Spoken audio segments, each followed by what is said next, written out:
Hey friends, I want to talk to you today about mystery and about how comfortable or able are you to allow yourself to go into mystery.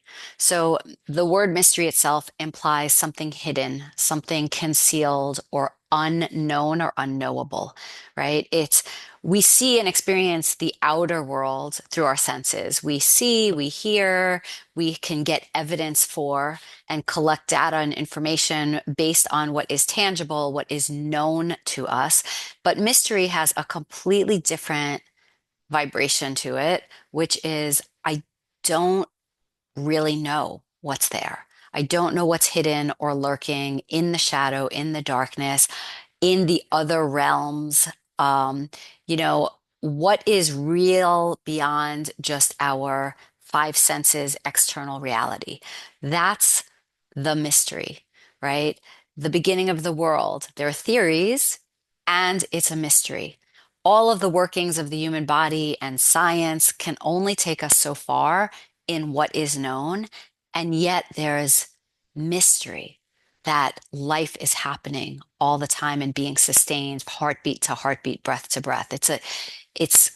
There's something that is like we can hold awe around mystery. So the reason I'm bringing this to you today is because Scorpio season, which we are now in, the sun is in Scorpio, and we just had a new moon in Scorpio on November 1st, is very much about going deeper beyond the superficial, beyond the external, into the darker and darker realms of the mysterious. Okay, so Scorpio is associated with going deep. It's also associated with transformation, the magic and witches and wizardry, and the mystic as an archetype.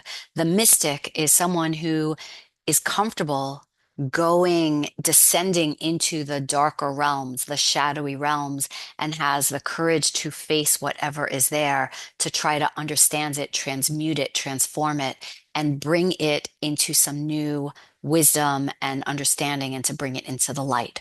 So there are some things I want to offer you as suggestions for how you might dive deeper into mystery and get a little bit more comfortable with allowing yourself to go into what is intuitive, what is not fully known, right? This place of being with what we don't really know, can't prove, can't necessarily see, but we still sense it, right? It brings us into a place of humility. It brings us into a place of faithfulness.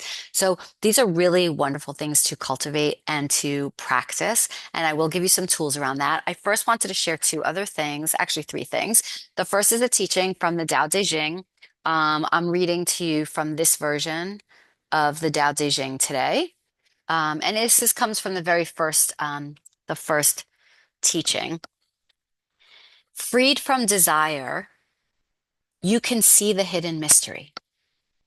By having desire, you can only see what is visibly real. Yet, mystery and reality emerge from the same source. This source is called darkness. Darkness born from darkness, the beginning of all understanding. So there's what's revealed in the light that is obvious. And yet, what Lao Tze is pointing to is that the truest reality comes from this place of darkness. We know this about the theories of the Big Bang, right? In the beginning, if you read in the Bible, there was chaos and void and darkness. And then there was some great mystery. And whoosh, from that darkness, from that origin, we get expansion and light and wisdom and knowledge and understanding and everything else in creation. So there's something about the willingness to go into the darkness that can bring us closer to our own wisdom. And sometimes it's hard to trust that, right? We trust what our eyes tell us. We trust what our ears hear. We trust what we can touch and feel and taste and smell. It feels very solid and tangible. And sometimes the inner realms, the intuition, the sensing and perceiving and knowing that is more of an inner experience, we don't always trust that. So, what would it look like for you in your life to really cultivate trust in your own inner wisdom, in your own ability to be in mystery and to maybe sort of just sense and, feel your way, not using your dominant senses, but just through your inner perceptions? Um, in yogic philosophy, there's this is often talked about as pratyahara. Pratyahara is the inversion, the involution of your senses. So instead of looking outward, you're closing your eyes and you're really directing your awareness, your gaze inward. What am I seeing and feeling from within? Instead of listening to outward sounds, you're listening to sounds within your own body, listening for the sound of the blood being pumped through your own arteries, the sound of your own heartbeat. You have to get very silent and still to do that kind of deep listening inwardly. Listening to your own inner voice, which maybe we're pretty good at that. Our voices could be quite loud inside our head, but also dropping down out of the head and listening within your heart. What is my heart saying to me? If I pose a question, a dilemma, a concern about my life to the universe, to my ancestors, to my guardians, my angels, to the inner truth that lives within inside of me, can I listen from within me for those answers, for that guidance, for that advice, for that wisdom? I want to read something else to you. This comes from This is a card from Kim Kranz's Archetypes deck and guidebook. And this is her card of the mystic. I love her art. It's always like amazing art.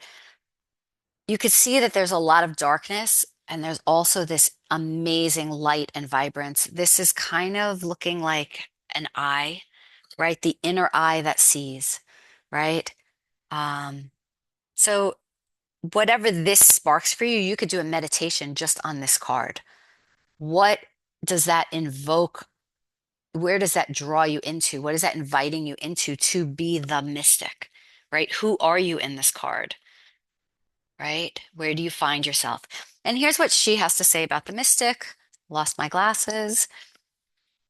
She says, the mystic, also called the seeker, the light worker, the dreamer.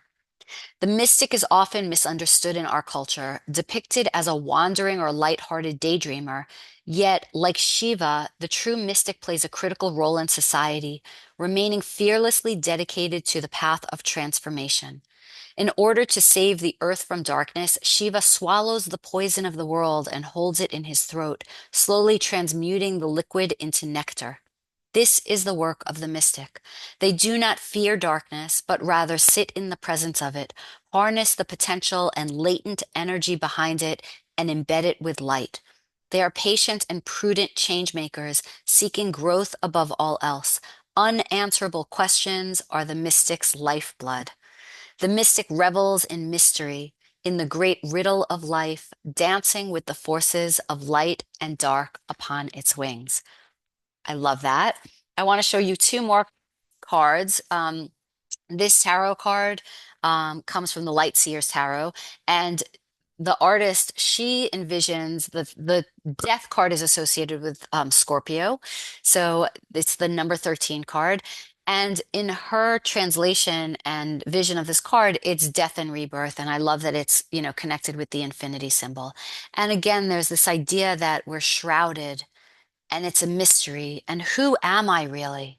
Who am I but a universe and part of nature and this light and this, there's something infinite, eternal, unchanging about my true essence. And there's this like, whoa, like what's going on here? Right? I came from the sea, something we don't quite know. It feels profound. It feels like there's deeper and deeper layers to be uncovered, and that can bring us in closer and closer to what Lao Tze says, like to truth and reality, right? Beyond the observable. This is another card on the death card, and this one comes from We're playing a little show and tell today. This is from the Pagan Netherworld's Tarot. Um, Again, amazing art. And this idea that like when we're alive, there's so much beauty in this, like we're very earthy, we're embodied, and yet none of us is immortal. And death does come for all of us. But look at the wings on death as arrows. And arrows are always like pointing us towards something. In astrology, the arrow is associated with Jupiter, and Jupiter is about soul travel, about expansion, about wisdom, about all of the highest possible truths, truth with the capital T. So it's almost like darkness, crisis, mortality, all of these unknowable mysteries are drawing us outward towards greater understanding, greater wisdom, higher truth that we're all part of, right? None of us escapes, and we're all within this deeper truth. But how often do we allow ourselves to go there? Our culture tends to fear what is unknown and to fear the darker things. We have whole holidays surrounded because we're drawn to it. Like, we watch horror movies, we read fantasy and mystery and folk tales about magic and all this stuff. We celebrate Halloween and Samhain and Dia de los Muertos, and in the Jewish tradition, Hoshana Rabbah, these days where the veil that separates what the known world, right, from the unknown world, life from death, what we think of as, the spirit realms, the nether realms, the underworld, the overworld, that somehow we have more access to all of that magic and information in this time during Scorpio season. So, some other suggestions for you to cultivate your own deeper dive into mystery this season. One is maybe try a meditation practice this month if you're not someone great at meditating and you always start and stop.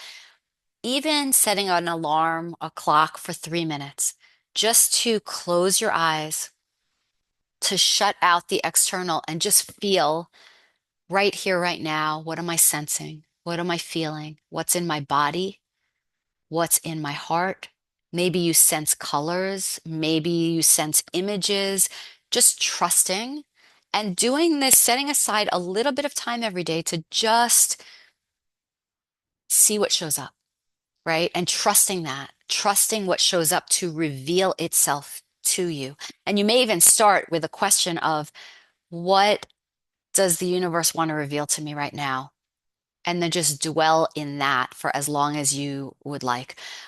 This is a great time to also pay attention to your dreams, pay attention to synchronicities, signs, things that show up that you're like, why did that suddenly reveal itself to me in this moment? What is that about? Let me go deeper.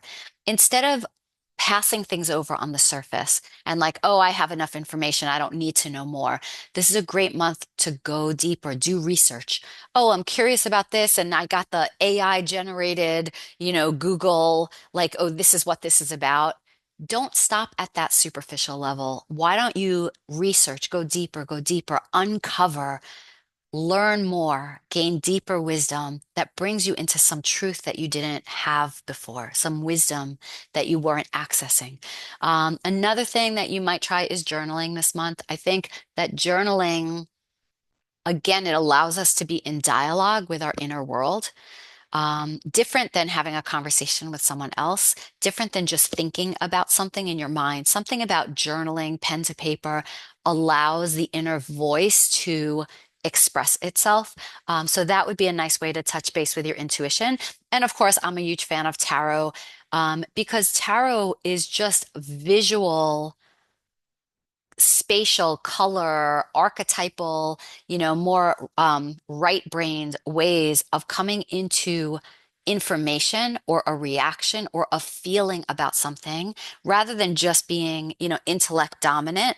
We can put that aside and go deeper into something that just is evoked within us from some other place. Like, I don't even know where that came from, but this sparked this memory, this feeling, this leads me down a different road into a different mystery. So those are my suggestions for you this month. I hope that's helpful.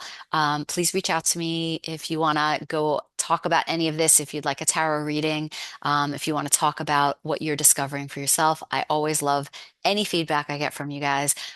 Thank you so much, and I'll see you next month.